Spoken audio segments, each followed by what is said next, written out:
sa lahat. Yung kaguluhan sa Senado ay nagsasalamin ng leadership ng administrasyon. Yung kaguluhan at kawalang direksyon ng ating bansa ay nagsasalamin kung ano yung klase ng leadership meron ang nakaupo sa palasyo. Kapag wala yung direksyon, wala yung vision, ay nagkakanya-kanya talaga ang mga tao. Mga kapatid, alas 5:30 na. Ito na mga bumabanderang balita. Binisita ang mga nilindol, Pangulong Bongbong Marcos at VP Sara pareho bumisita sa mga biktima ng lindol sa Mindanao.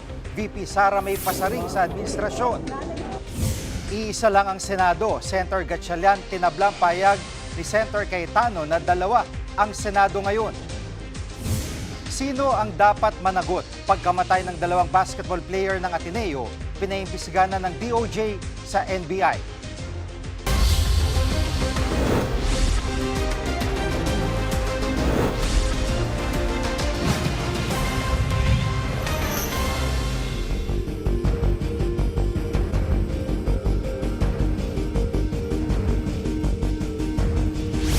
Umakyat na sa higit 40 namatay sa mapaminsalang lindol sa Mindanao. Pareho namang bumisita sa mga apektado lugar sina Pangulong Bongbong Marcos at Vice President Sara Duterte. Live mula sa General Santos City, nangungun sa balita si News 5 Mindanao correspondent Bril Montalvo. Bril, may hinahanap pa ba na mga nawawalang residente?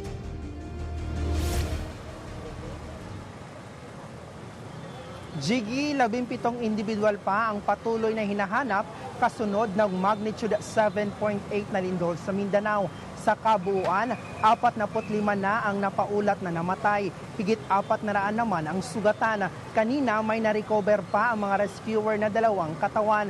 Isa dyan ang 8 taong gulang na lalaki na si Ersad Mama. Ayon sa Philippine Coast Guard, isang mangingisda ang nakakita sa bangkay na palutang-lutang malapit dito sa Jansan Fishport. Positibong kinilala ng pamilya ang bata. Ayon sa kaanak ng biktima, nasa dalampasigan ang bata kasama ang pinsan na 10 taong gulang ng lumindol. Tinangay raw sila ng malakas na alon. Patuloy pang hinahanap ang isa pang bata. Labis naman ang hinagpis ng kaanak ng biktima. Pakinggan natin ang pahayag ng lola ng biktima. Walang nakakatanggap sa kahit sino sa amin. Wala. Hindi namin inaasahan ito. Hindi namin gusto inaasahan. Jiggy, sa gumuhong grocery store naman, na-recover ang bangkay ng isang lalaki. Kinilala ang biktimang si Joey Diluvio, 39 na taong gulang at isang promodizer. Natabunan ng guho ang biktima ng lumindol. Jiggy. At Bril, binisita ni Pangulong Bongbong Marcos sa mga biktima ng lindol. Saan lugar siya nagpunta?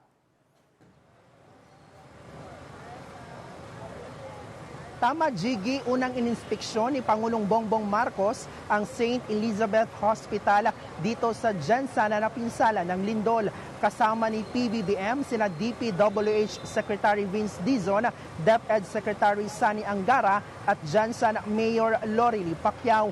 Ininspeksyon din ng Pangulo ang ilang napinsalang paaralan ng lungsod. Nagtungo rin ang Pangulo sa Plaza Oval. Kasama ang DSWD, nagbigay ng tulong ang Pangulo sa mga apektadong residente.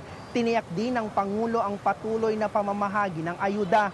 Narito ang pahayag ni Pangulong Bongbong Marcos. Si Mayor, nabigyan ko ng 100 milyong piso from the LGSF para maayos yung kanilang City Hall, yung sa General Santos City Hall. At lahat ng pamilya nang meron silang casualty na biktima, nasawi, ay magbibigay tayo ng tig 50,000. Those areas naman na hindi kayang pasukin ng mga sasakyan, yung relief goods, nakapag-deliver na tayo, nag-helicopter na tayo, places like Glan na hindi pa hanggang ngayon, walang road passages. At Bril, nagtungo din dyan si Vice President Sara Duterte. Nagkasabay ba sila ng Pangulo sa pagbisita dyan? Jiggy, magkaibang lugar ang pinuntahan ng 2 leader. Dumiretso si Vice President Sara Duterte sa burol ng mga nasawi sa lindol dito sa Jansan. nagpaabot siya ng pakikiramay sa pamilya ng biktima. Samantala, Jiggy, sa panayam natin kay VP Sara, natanong din natin siya tungkol sa agawan ng liderato sa Senado. Aniya, sumasailalim ito sa liderato ng Administrasyong Marcos o ang aniya, sumasailalim lang ito sa liderato ng Administrasyong Marcos. Narito ang pahayag ni Vice President Sara Duterte. Dahil lahat naman ng tao nagre-recognize sila ng kung ano yung direksyon ng isang leader. Pero kapag wala yung direksyon, wala yung vision, ay nagkakanya-kanya talaga ang mga tao. Yan yung nakikita natin sa hindi lang sa Senado but sa buong bansa. Jiggy, sa tanong naman kung naniniwala siyang legal ang naging quorum ng Gatchalian Block, ito ang naging sagot ni VP Sara. Mas mabuti sana kung meron o masasagot ng Korte Suprema kung ano ba talaga ang i-recognize at ano ba dapat ang ways forward ng ating Senado. Sa dalawang Senate President, si Ate Gatchalian at si mensahe sa kanila? Wala akong individual na mensahe. Sila ay hindi dalawang grupo kundi isang institusyon ay dapat pag-usapan noong 24 kung ano ba dapat prioridad ng kanilang institusyon at ano yung kanilang trabaho.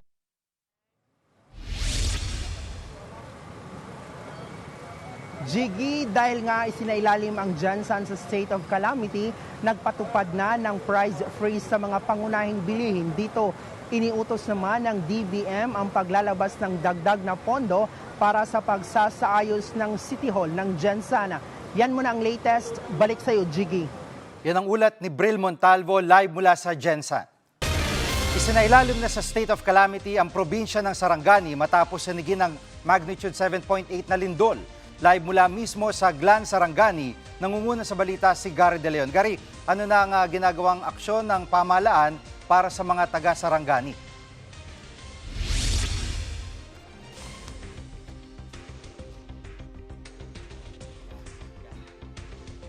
Gary?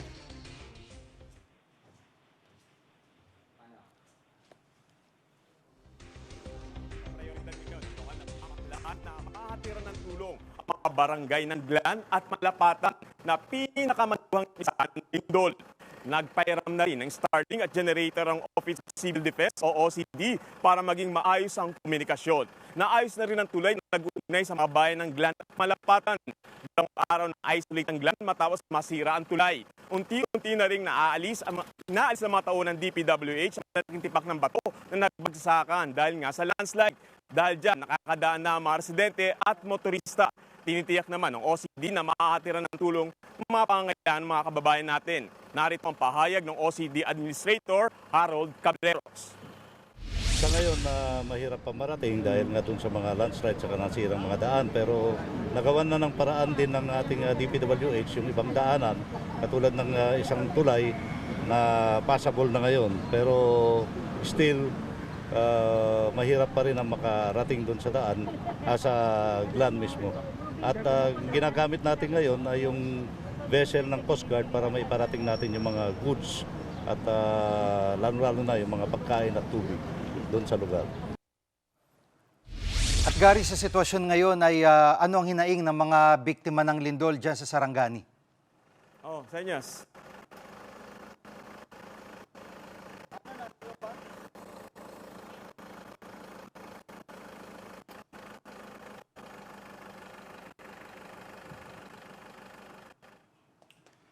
Susubukan po nating balikan si Gary De Leon mula sa Sarangani. Susunod, Senator Gatchalian, tinablang payag ni Senator Cayetano na dalawa ang Senado ngayon.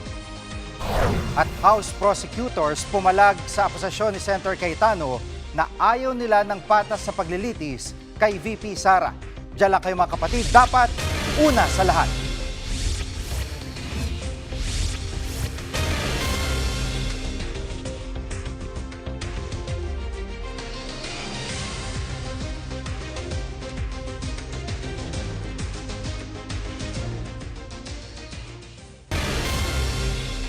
Balikan po natin ang report ni Gary De Leon kaugnay sa pagdedeklara ng state of calamity sa Sarangani. At Gary, sa sitwasyon ngayon ay kumusta yung mga kababayan natin apektado ng lindol at ano pa ang kanilang mga hinaing dyan? Alam mo, Jiggy, patuloy ang pamamahagi ng tulong ng lokal na pamahalaan ng Sarangani sa mga apektado ng lindol. Kabilang sa pinamamahagi ay ang mga agarang pangailangan ng mga residente tulad ng pagkain. Prioridad ngayon ng lokal na pamahalaan na matira ng tulong ang mga barangay ng Glan at Malapatan na pinakamalubang na pinsala ng lindol. Nagpairam na rin ng Starlink at generator ng Office of Civil Defense o OCD para maging maayos ang komunikasyon. Naayos na rin ang tulay na nag-uugnay sa mga bayan ng Glan at Malapatan. 2 araw na isolate ang Glan matapos masira ang tulay. Unti-unti na rin naaalis sa mga tauhan ng DPWH ang malalaking tipak ng bato na nagbagsakan dahil nga sa landslide. Dahil dyan, nakadaan na ang mga residente at motorista. Tinitiyak naman ng OCD na makatira ng tulong ang mga nangangailangan. Narito ang pahayag ni OCD Administrator Harold Cabreros. Sa ngayon, mahirap pa marating dahil nga dun sa mga landslide at nasirang mga daan. Pero nagawan na ng paraan din ng ating DPWH yung ibang daanan, katulad ng isang tulay na passable na ngayon. Pero still, mahirap pa rin ang makarating dun sa daan, sa Glan mismo. At ginagamit natin ngayon ay yung vessel ng Coast Guard para maiparating natin yung mga goods at lalo-lalo na yung mga pagkain at tubig doon sa lugar. Yun nga, no, Gary, pagdating sa tubig at kuryente at communication ay kumusta at ano pa yung mga idinadaing ng mga residente dyan sa Sarangani? Jiggy, dito sa bayan ng Glan, problema pa rin ng mga residente ang kawalan ng kuryente at linya nga ng komunikasyon.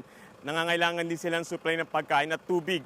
Sa highway nga, napilitan ng ilang residente na mamalimos sa mga dumadaan sa sakyan. At narito ang pahayag ng ilang residente.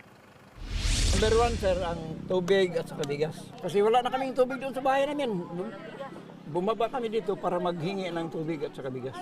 Siyempre, masakit at wala nang pamumuhay.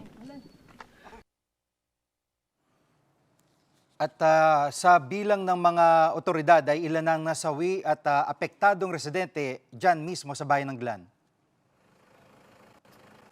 Jiggy, sa talan ng Glan, MDRMO, 6 ang kumpirmadong nasawi sa kanilang bayan habang 13 naman ang nawawala. Nasa 22,000 pamilya apektado na lindol sa Glan. Sa mga makeshift tent na sa Glan, pasalangan na nanatili ang mga pasyente. Habang ginagawang evacuation center naman ang plaza. Maraming residente takot pa rin dahil sa mga aftershock. Patuloy rin ang rescue operation sa bayan ng Glan. At sa ngayon, lumilindol, naranasan namin ngayon, Jiggy. At yan muna ang latest. Balik kayo, Jiggy. Ingat kayo dyan, Gary. Gary De Leon po, live mula sa Glan, Sarangani. Sa ibang balita, gustong makihati ng responsibilidad ni Senator Alan Peter Cayetano kay Senator Win Gatchalian bilang pinuno ng Senado. Sa gitna pa rin niya ng patuloy na agawan ng liderato. Nangunguna sa balita live si News 5 Cent Correspondent Mayan Los Baños. Mayan, anong tugon ni Senator Gatchalian sa alok ni Senator Cayetano? Pinigil ni Senator Win Gatchalian na iisa lang ang Senate President pro tempore at iisa lang ang acting Senate President at yan ay siya, si Senator Win Gatchalian. Kaya hindi raw pwede na i-share yung responsibility katulad na lamang nung paglagda sa mga dokumento, for example, sa mga pasweldo, doon sa mga empleyado ng Senado. Sa gitna kasi syempre, nung tensyon at yung agawan pa rin sa liderato sa Senado, nangangamba yung ilang mga Senate employees na baka ma-delay yung kanilang mga benepisyo. Pero siniguro ni Senator Gatchalian na hindi mangyayari yan dahil nga daw pinirmahan na niya ngayong araw yung mga dokumento para sa pasweldo at benepisyo ng mga empleyado ng Senado. Pumirma rin daw siya ng dokumento para sa promotion ng 8 empleyado ng Senado. Nakipag-coordinate na rin daw sila kay Attorney Jose Luis Montales. Siya yung Senate Secretary sa ilalim ng Senate Presidency ni Senator Alan Peter Cayetano at nakipag-usap sila ng proper turnover ng documents at sumang-ayon naman daw ito. Git din ni Senator Gatchalian, iisa lang ang Senado. Sagot niya yan doon sa naunang sinabi kahapon ni Senator Alan Peter Cayetano na tila lumalabas 2 ang Senado. Isang Senate of the Philippines, isang Senate of Malacanang. Pero ang sabi ni Senator Gatchalian ngayong araw, Senate of the Philippines lang ang meron. Pakinggan natin ang pahayag ni Senator Win Gatchalian. Open ang aking pintuan para sa lahat ng senador at open naman tayo sa pakikipag-usap. My doors are open, my heart is open. At may impormasyon ka ba kaugnay ng sinasabing banta sa seguridad ng Senado? Oo, tinanong natin mismo, ano ba yung mismong nature of threat na sinasabi ng kampo nila Senator Gatchalian, at ang sagot nga niya sa atin ay sa impormasyong nakuha nila, di umano may grupo na mga individual o isang grupong armado ang posible daw na pumasok at lumusob at manggulo sa Senado. Yan daw yung extent ng threat na nakuha nila at kaugnay din yan at may doon sa kanilang impormasyon na nakuha, linked o may kinalaman doon sa 18 nagpakilalang bagman ni Zaldico yung banta sa seguridad sa Senado. Pero hindi naman daw sila mismo yung sinasabing manggugulo, pero yung sinasabing banta linked daw o posibleng may kinalaman dito sa 18 bagman o nagpakilalang bagman ni Zaldico. Sinabi na rin daw, Jiggy, ng NBI kila Senator Gatchalian yung personalidad na posibleng nasa likod nitong threat na ito, pero ayaw na raw niya munang sabihin kung sino yan. Narito ang bahagi ng pahayag ni Senator Win Gatchalian. Yes, bodyguards. Yes, sir. Actually, yun ang, according to the NBI, it might be connected to them. So that's why, out of abundance of caution, work from home and heightened security measures. Ang sabi ng NBI, it might be connected to them. At pagdating sa seguridad ngayon ng Senado, Mean, kumusta? Ano ang naging aksyon dito ng liderato ng Senado? Todo higpit talaga, Jiggy, ang seguridad sa Senado sa loob ng premises, lalo na at halos wala nang ang pinapapasok dahil simula nga ngayong araw na ito naka-work from home setup na yung lahat ng empleyado. Pwera na lamang yung mga pinapapasok, yung talagang may kailangan gawin sa loob ng Senado, pero ano lang din yan, short and sweet lang din yan, pasok and then labas lang din sila. Ang talagang nandiyan na nanatili ay yung Office of Senate Sergeant at Arms na nakapaligid sa premises, and of course yung mga kapulisan na dyan naka-assign. Ipinag-utos na rin daw ni Senator Gatchalian na i-secure yung mga dokumento sa loob ng Senado para wag naman sana kung ano't ano man ang mangyari, hindi raw madamay ang mga importanteng dokumento na yan ng Senado. At nakiusap din mismo si Senator Gatchalian sa kanyang mga kapwa senador na kung pwede, work from home setup muna ngayon hanggang bukas at yan yung mga isinasagawa nilang mga precaution. At iginiit din ni Senator Gatchalian, Jiggy, na na-inform lahat ng senador, lahat ng empleyado sa pamamagitan ng memo na ipinalabas niya. Taliwas yan sa naunang sinabi ni Senator Alan Cayetano na bakit daw tila isang grupo lang yung nasabihan tungkol dyan sa security threat na yan. Pakinggan natin muli ang pahayag ni Senator Win Gatchalian. Itong intelligence, we're taking it seriously. Dahil direct threat yan to the Senate. So sabi ko nga, out of abundance of caution, we need to adjust our security protocols. Maraming lumalabas na magkakaroon ng paglusob sa Malacanang on June 12 or may mga malalaking rally sa June 12. So we have to be very cautious.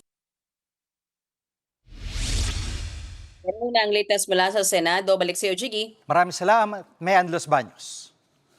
Susunod, namatay na basketball player sa Ateneo, hindi nakitaan ng mga pasa ayon sa PNP. Huwag kayong bibitiw, dapat una sa lahat.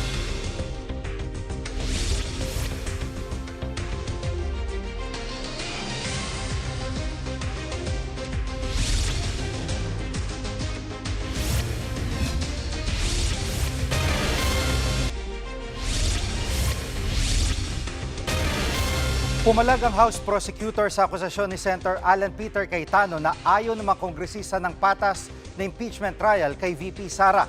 Kasunod ito ng pagkilala ng House Prosecutors sa pamumuno ni Senator Win Gatchalian sa Senado. Live mula sa Batasang Pambansa, nangunguna sa balita si News 5 House Correspondent Marian Enriquez. Marian, anong sinabi ng House Prosecutors sa akusasyon ni Cayetano? Jiggy, tinawag nga na unfair ng ilang kongresista itong parata ni Senator Alan Peter Cayetano na ayaw nila ng patas na impeachment trial para kay VP Sara. Ayon po sa House Prosecution Panel, sinusunod lang naman nila yung kinikilalang liderato ng Kamara at yan nga yung pamumuno ni Senator Win Gatchalian na inihalal ng 12 senador bilang Senate President pro tempore at acting Senate President. At nauna nang ang iginiit ni Cayetano na hindi gusto ng House prosecutors ng patas na impeachment trial dahil pinili nila yung grupo ni Gatchalian. Pero banat ng mga kongresista, paano masasabi ni Cayetano na ayaw nila ng fair trial kung sila nga yung humihiling nito noon pang nakaraang taon? Pakinggan po natin itong pahayag ni House Prosecutors Jervil Luistro at Bel Zamora. It does not mean that we are against a fair trial. As a matter of fact, we believe that the new leadership can actually provide a fair trial in as far as this articles of impeachment is concerned, no? Well, that is very unfair for him to accuse us of not wanting a fair trial, because in the first place, it is us who want the fair trial. It is the prosecution who wants this trial to proceed. We've been asking for a fair trial since last year, which they denied us. And in fact, that is what we want for the Vice President. Jiggy, sa kasalukuyan, kinoconsolidate na ng House Prosecution Panel yung kanilang pre-trial brief na isusumite dapat sa Senado sa June 15. Jiggy. At sa paghahanda ng Senate Impeachment Court, Marian, kumusta naman? Yes, Jiggy, itinakda na nga yung June 18 ang pre-trial conference para nga doon sa impeachment ni VP Sara at inatasan ni Acting Senate President Win Gatchalian yung defense team ni VP Sara at yung House Prosecution Panel na pumunta sa Senado sa araw na yan. Aayusin po rito yung mga ebidensya bagong formal na paglilitis at sino mang bigong magsumite ng kanilang pre-trial brief o hindi sumipot doon sa conference ay maaaring mawalan ng karapatang maglatag ng ebidensya o magharap ng testigo sa paglilitis. Natanggap na nga po ng House Prosecution Panel yung notice at tungkol naman doon sa tatayong presiding officer sa impeachment trial, pinapayagan na po ngayon yung paghahalal ng bagong presiding officer base yan doon sa inamyendahang impeachment rules. Karaniwang Senate President yung tumatayong presiding officer nga doon sa paglilitis. Maugong para sa posisyon sina Senators Cheese Escudero at Kiko Pangilinan na parehong abogado. Pero ayon nga po kay Gatchalian, pag-uusapan pa lang daw nila ito. Dagdag pa nga ni Gatchalian, 16 na boto pa rin yung kailangan para makonvict si VP Sara. Sa ilalim po ng saligang batas, 2/3 ng lahat ng miyembro ng Senado yung kailangang boto para makonvict ang isang impeached official.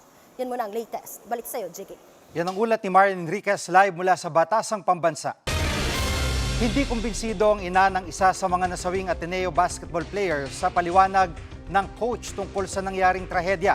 Live mula sa Quezon City, may express report o may live report si Mon Gualvez. Mon, ano ba paliwanag ng coach sa ina ni Rene Baterbonia? Alam mo, Jiggy, paulit-ulit daw na ginigit ng mga kasamang coach sa nangyaring team building activities sa Aurora dito sa nanay ni Rene Baterbonia na aksidente lamang ang nangyari. Sa muling pagharap ng pamilya ni Rene sa media, tila naubos na ang luha raw ng kanyang ina. Maalalang una na niyang kinwestiyon yung pagkamatay ng kanyang anak. Ipinagtataka raw kasi niya yung mga kumakalat sa social media na mayroong mga ankle weights o pampabigat sa paa yung mga player na pagdating sa paglangoy sa dagat doon nga sa Tibaculao, Aurora. Nakitaan din daw niya ng pasa ang ilang bahagi ng katawan ni Rene nung una niya itong malaman. Pero ang paulit-ulit lang daw na sinasabi ng mga kasamang coach sa ginawang team building, aksidente lamang ang nangyari. Hindi rin daw totoo na may suot ng mga ankle weights o pampabigat ang mga manlalaro ng lumalangoy. Git naman ng nanay, marunong naman daw lumangoy ang kanyang anak na si Rene. Pero lumalabas na may kapabayaan daw ang basketball coach o may pagkukulang, rather, ang mga coaching staff na nandoon sa insidente. Narito ang pahayag ng nanay ni Rene Baterbonia. punta kayo dun, wala kayong rescuer, may medic daw sila per first aid lang, ganyan. And then 30 to 20 minutes ang dito sa beds hanggang patungo sa ospital. Siyempre layo na. Inabisuhan ng pala kayo na may lindon. Diba lindon yun? Umaga, may lindon. Wag muna baka mag-iba ang alon, ang dagat daw. Pero chinik daw nila, yung sabi nila, chinik daw nila, wala daw, kaya tumuloy sila. At Mon, anong payag dito ng mga coach na kasama din sa team building? Jiggy, paliwanag daw sa kanila ng mga kasamang coach sa team building, sunod-sunod daw yung mga malalaking alon ang naranasan ng mga players habang sila ay may water activities doon sa dagat sa may Dipakulaw. Inamin din nila na mula 2017 pa raw ginagawa yung mala bootcamp na klase ng training ng Ateneo de Manila University. Bagay na lumalabas din sa mga podcast interview ng mga dati nang naging player nito. Narito ang pahayag o paliwanag ng mga coach sa nasabing team building sa coach naman ni Rene nung high school pa siya. Sabi ng mga coaches na andun, at first calm pa daw yung dagat. Tapos may malaking alon daw na, yung first alon daw, yung mga players, parang nag-enjoy pa daw, kasi may malaking alon. Tapos yung second pati third alon, doon na parang na-scatter sila. So yun, sabi nila, yung nakausap namin ng mga coaches, sobrang bilis daw ng pangyayari. First time din talaga na kahit since 2017 until now, first time nangyari yung every year doon nila ginagawa pero first time daw to na may mga namatay.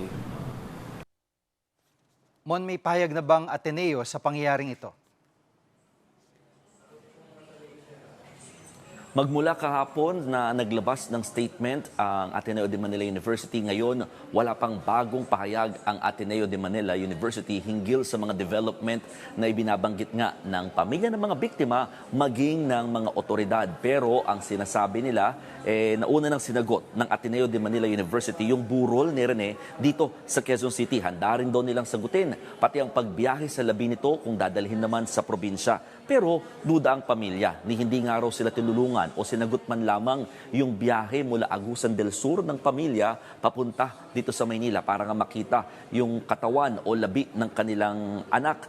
Labis naman ang pangungulila rin. Maidagdag ko lang, Jiggy, yung mga teammates ni Rene na nandito rin sa Maynila, ito yung mga teammates niya nung high school pa siya sa Davao. Pakinggan natin ang kanilang mga pahayag. Napakasakit kasi parang hindi ko na siya teammate, para ko na siyang brother eh. Kasi sa 2 taon na nagsama kami, grabe yung experiences, yung challenges namin. Sama-sama kami sa games or sa kahit anumang lakad, kasama ko siya palagi. Rene is such a good friend. Napakabait kasi ni Bobet. Tapos yun, nung nalaman namin, gano'n lang nangyayari sa kanya. So, as teammates, alam namin kung gaano ka mabuting tao si Bobet.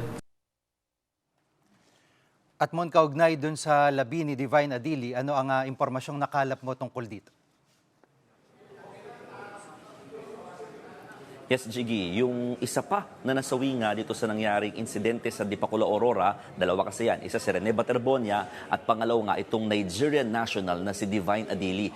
Kung si Rene Baterbonia ay ibinurol at isinailalim sa autopsy, kaibahan naman totally itong kay Adili dahil hindi siya isinailalim sa autopsy at hindi rin siya ibinurol dito sa isang punerarya sa Quezon City. Yan ay para bigyang respeto ang kultura ni na Adili dahil nakatakda siyang ibalik at ibiyahe sa kanilang bansa sa Nigeria. Actually, bago tayo magsahing papawid, may dumating na kaanak si Adili dito sa punerarya at nakikipag-coordinate na para nga makuha na yung katawan na nananatili pa ngayon sa freezer dito sa punerarya. Jiggy. At tama ba na sina Attorney Jimmy Bondok at Israelito Torion ang abogado ng pamilya Baterbonia? Yes, Jiggy, ang pinakatumutulong kasi sa pamilya Baterbonia ay yung gobernador ng Agusan del Sur. Sa katunayan, sila nga yung sumagot ng pamasahe o pagbiyahe ng pamilya mula Agusan del Sur patungo dito sa Maynila. At itong gobernador na rin ang tumulong in terms of legal means para sa pamilya. So ang kinuha nilang mga abogado ay yung law firm ni na Attorney Israelito Torion at ni Attorney Jimmy Bondoc na silang humarap din kanina pero hindi naman nagbigay ng panayam. Pero inaalalayan itong pamilya Baterbonia sa pagharap muli sa media. Jiggy. Yan ang ulat ni Mon Gualvez live mula sa Quezon City. Idinetali naman ng PNP ang dahilan ng pagkamatay ng 2 basketball player ng Ateneo base sa medico legal. Iimbestigahan na rin ng NBI ang nangyaring trahedya. Live mula sa Maynila, nangunguna sa balita si Gio Robles. Gio, anong findings ng pulisya?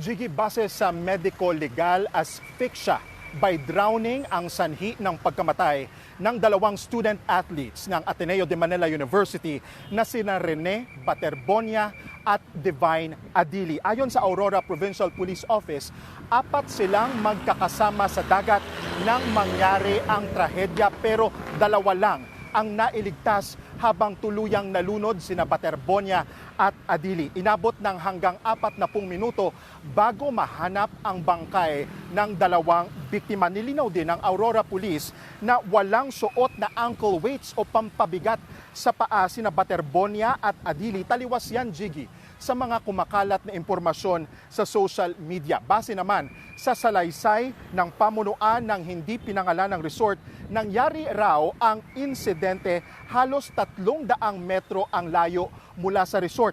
Hindi raw nagkulang ng paalala ang resort sa grupo ng Ateneo Blue Eagles na huwag lumayo sa resort para sa kanilang kaligtasan. Narito ang pahayag mula sa Aurora Provincial Police Office. Nang dating po nila, nag-uusap po sila na yung kondisyon ng dagat natin dito sa tapat ng resort ay safe dyan, mabarapot dyan. Alam natin ang sitwasyon natin dyan. Yung pong team ay gusto ng makaya po silang humigit po silang na huwag silang pakialam sa nila bibigay.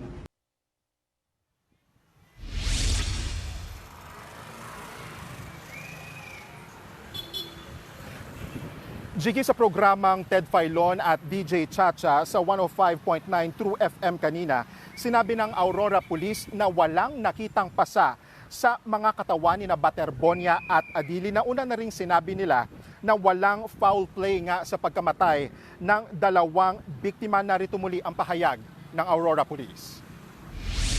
Hanggang hita po ng ating mga biktima. Tinalay po sila ng rip current. At Gio, ano ang anggulong iniimbestigahan ng NBI?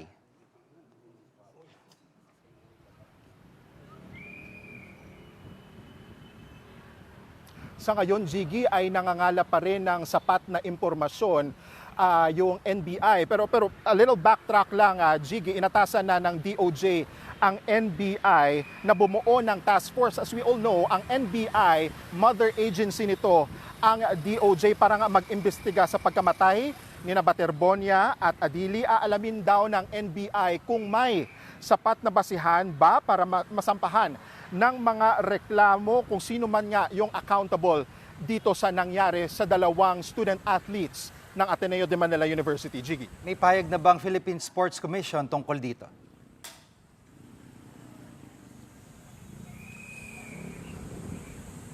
Jiggy, kakatapos nga lang ng press briefing na isinagawa ng Philippine Sports Commission. Actually, nandito tayo ngayon sa labas ng PSC. Pinangunahan ng PSC ang stakeholders meeting nito sa iba't ibang mga ahensya nga ng gobyerno kasama ang CHED, DepEd, maging Jiggy yung National Youth Commission at ng UAAP. Magbibigay ng tig 250,000 pesos sa mga pamilya ni na Baterbonia at Adili.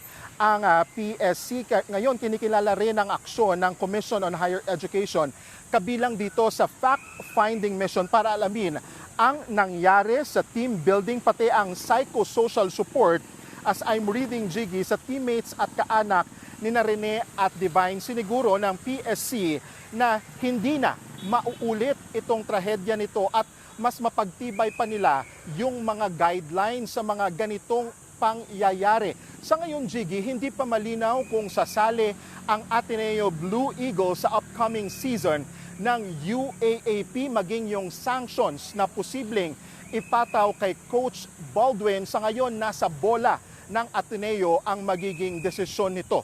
Jiggy, balik sa'yo. Yan ang ulat ni G. Robles live mula sa Maynila.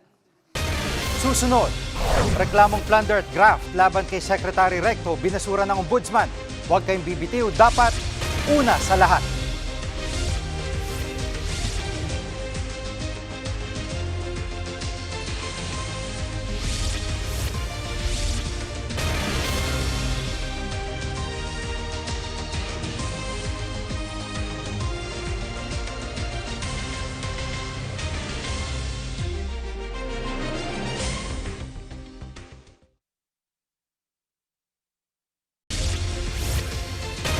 Binasura ng Ombudsman ang reklamong plunder at graft laban kay Executive Secretary Ralph Recto at dating PhilHealth President Rufino Ledesma.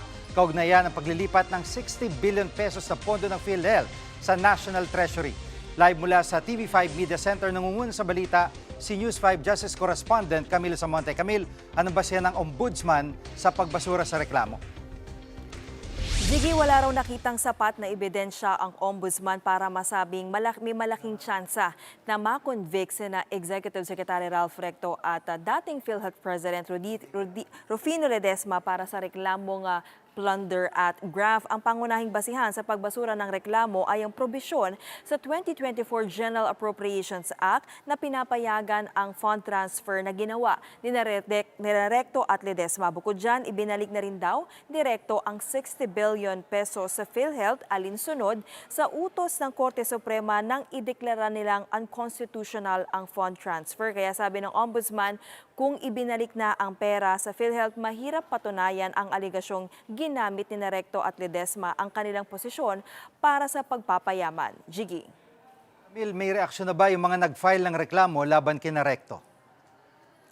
Jiggy, ayon sa grupo ng mga complainant, dismayado dahil hindi raw napanagot itong dalawang opisyal. Kahit daw naibalik na ang pondo, hindi pa rin daw dapat silang makatakas sa pananagutan dahil nga hindi nagamit ang pondo sa tamang paraan. Pag-aaralan ng mga naghain ng reklamo kung pwede na lang iapela ang desisyon nito ng Ombudsman. Pakinggan natin ang pahayag ni Attorney Rodel Taton, isa sa mga complainant. Hindi naman para sa mga miyembro ng PhilHealth. Alalahanin natin na ang purpose ng tinipon na pera ng PhilHealth ay para sa purposes by which it was created. Unang-una, para sa pag-increase sa mga benepisyo ng miyembro. Pangalawa, ang pag-decrease ng contribution ng mga miyembro ng PhilHealth. At pangatlo, to make it or invest it into a high-yielding investment. At Camille, sa ibang usapin, ilang opisyal ng DOH ang naharap naman ngayon sa kontrobersya dahil sa paggastos din ng pondo ng taong bayan. Anong detalye nito? Tama ka, Jiggy. Gusto ngang paimbestigahan ng Alliance of Health Workers sa Ombudsman ang paggamit ng travel fund ng ilang opisyal ng Department of Health. Ayon sa grupo, naglabas ng utos si DOH Secretary Ted Herbosa para payagan ang flight upgrade at gawing business class ang biyahe ni Undersecretary Albert Domingo pa Switzerland para sa 79th World Health Assembly. Ginit ng grupo na pang-aabuso, insensitive at iligal umano ang paggamit ng pera ng taong bayan para sa personal na luho. Hiniling nilang suspendihin muna sina Herbosa at Domingo habang iniimbestigahan. Sa isang pahayag, tanggap naman daw ni Domingo ang imbestigasyon para magbigay linaw sa regulasyon ng gobyerno ukol dito. Pero giit naman ng palasyo, hindi sisitahin ni Pangulong Bongbong Marcos ang grupo ni Herbosa hanggat walang ebidensya laban sa kanila. Pakinggan natin ang pahayag ni Yusek Claire Castro. Kung ito po ay naisampa naman po ang reklamong ito sa Office of the Ombudsman, sila na po ang kailangan magdepensa sa sarili nila. Sa ngayon po ay hindi po pa maninita ang Pangulo dahil wala naman pong nakikitang anuma pong ebidensya. Siguro ko po kapag ka po nagkaroon na ng resolution ang Office of the Ombudsman, then that's it. Magsasagawa na po ng action ng Pangulo. Yan muna ang latest. Balik sa iyo, Jiggy. Yan ang ulat ni Camille Samonte live mula sa TV5 Media Center. Kami ang inyong mga kapatid sa Balitan at Public Service, dapat una sa lahat. Abangan niyo po ulit kami bukas dito sa TV5, 1PH RPTV, True TV at 105.9 True FM.